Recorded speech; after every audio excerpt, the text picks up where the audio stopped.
क्योंकि वर्तमान से ही भविष्य का निर्माण होता है। इसलिए भगवान को दोष देना, अन्यत्र किसी को दोष देना ये उचित नहीं है। दूसरी बात कही, भगवान अवतार क्यों लेते हैं? भक्तों के ऊपर कृपा करने के लिए, भक्तों की लीलाओं में सम्मिलित होने के लिए भगवान तरह तरह के अवतार लेकर के आते हैं। अवतार का जो भगवान का प्रयोजन है, उसका कारण है, भगवान के दो प्रकार के बालक होते हैं, एक ज्ञानी भक्त, एक अबोध भक्त, जो कुछ ज्यादा पढ़े लिखे नहीं होते, अज्ञानी होते हैं।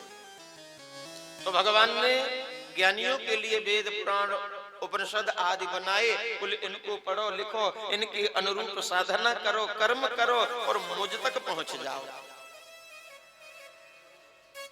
तो जो ज्ञानी भक्त होते हैं वो तो अपनी क्रिया से, अपने साधन से भगवान को प्राप्त कर लेते हैं। पर जो अबोध बालक होते हैं ना, अब वो भगवान को कैसे प्राप्त करें? क्योंकि वो तो वेद पढ़ नहीं सकते, वो पुराण पढ़ नहीं सकते। तो वो अबोध भक्त कहते हैं, प्रभु हमारे ऊपर भी तो कृपा करो। भगवान ने कहा, मैंने अवतरण का बनाई है, वेद पुराण आदि की सीढ़ी बनाई है, इस पर चढ़ो और चढ़ करके मेरे पास आ जाओ। लेकिन बालकों में भी तो फर्क रहता है। अब विचार करो, एक 10 वर्ष का बालक और एक 2 महीने का बालक। भगवान ने सीढ़ी तो लगा दी, साधन की सीढ़ी पर चढ़ करके मुझ तक आओ। अब 10 वर्ष का जो बालक है वो तो सीढ़ी चढ़ सकता है, पर 2 महीने का बालक सीढ़ी थोड़ी चढ़ सकता है। वो सीढ़ी कैसे चढ़ेगा? तो अबोध बालक कहते, महाराज हम सीढ़ी नहीं चढ़ सकते, इसलिए आप कोई उपाय करिए। भगवान बोले, मैंने तो सीढ़ी लगाई है, चढ़ना तो तुमको ही पड़ेगा। तो अबोध बालक कहते हैं, एक बात बताइए, आपने सीढ़ी लगा दी, ये अच्छी बात है, पर सीढ़ी से क्या चढ़ने का ही काम हो सकता है? अरे सीढ़ी से जैसे चढ़ा जा सकता है, उतरा भी तो जा सकता है। इसलिए हमारी तो सामर्थ्य नहीं है कि हम सीढ़ी पर चढ़ सके, पर आप तो सर्व समर्थ हैं, इसलिए प्रभु आप ही उतर करके आ जाओ। तो इन अबोध बालकों की बात मानने के लिए भगवान उस अवतरण का सीढ़ी से उतर करके इस संसार सागर में आते हैं। और जब भगवान उतर करके आते हैं उसको कहते हैं अवतार। उन भक्तों के हित के लिए प्रभु अवतार लेते हैं। भगवान ने जो 12 अवतार लिया, ये देवताओं के कल्याण के लिए। जैसा कि आपको विदित है कि एक हिरण्याक्ष नाम का दुष्ट कश्यप जी की बड़ी पत्नी दिति मैया के गर्भ से जिन 2 बालकों का जन्म हुआ, हिरण्याक्ष और हिरण्यकश्यप। जो हिरण्याक्ष पृथ्वी को लेकर के समुद्र में छिप गया, उसके उद्धार के लिए भगवान 12 रूप बना करके पधारे। ब्रह्मा जी की नासिका से प्रभु ने अवतरित होकर के 12 रूप लिया है और समुद्र में जाकर के हिरण्याक्ष का उद्धार किया है। बोली वाराह भगवान की जय हो। उस दुष्ट को मार करके भगवान पृथ्वी को लेकर के उबार कर पृथ्वी से बाहर लाए, पृथ्वी की स्थापना करी। ब्रह्मा जी को आदेश दिया, आप पुनः सृष्टि की रचना करें। ब्रह्मा जी ने पुनः सृष्टि रचना प्रारंभ करी।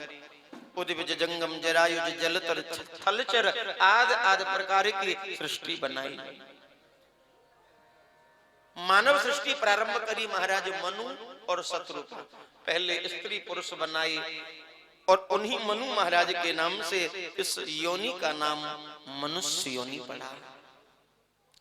जिनके यहाँ 3 पुत्री आकृति, देवहूति और प्रसूति, और 2 पुत्र प्रियव्रत और उत्तानपाद हुए।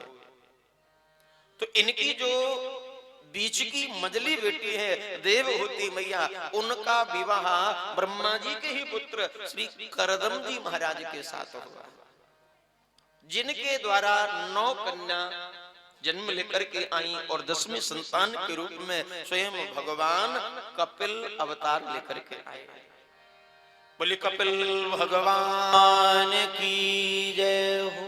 करदम जी जंगल में चले गए भगवान कपिल का दर्शन करके, लेकिन देवहूति मैया ने बाल रूप कपिल का पालन किया। थोड़े बड़े हुए तो उनका संग करने लगी, उन्हीं को व्यास गादी पर बिठा करके उन्हीं के मुख से कथा सुनना प्रारंभ किया।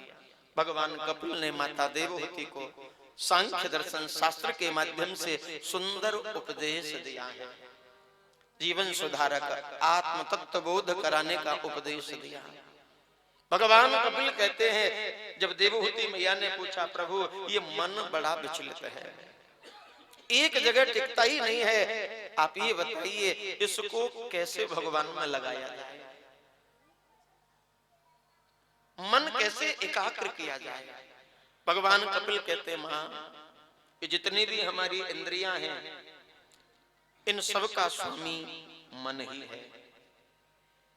मन के चलाने से इंद्रियां काम करती हैं, इंद्रियां दौड़ती हैं। मन की इच्छा होती है तो आंख दौड़ती है, अच्छा कुछ दिखे, नया नया कुछ दिखे।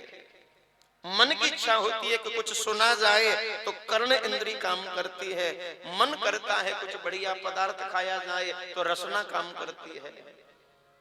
तो ये जितनी भी इंद्री है ना, सबसे पहले इनको वश में करो। इन सब को लेकर के एक ओर भगवान की ओर मोड़ दो।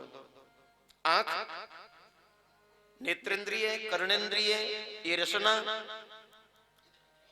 ये जो भी पदार्थ मांगे इनको दो तो सही, लेकिन जो भी दो भगवान से जोड़ करके दो।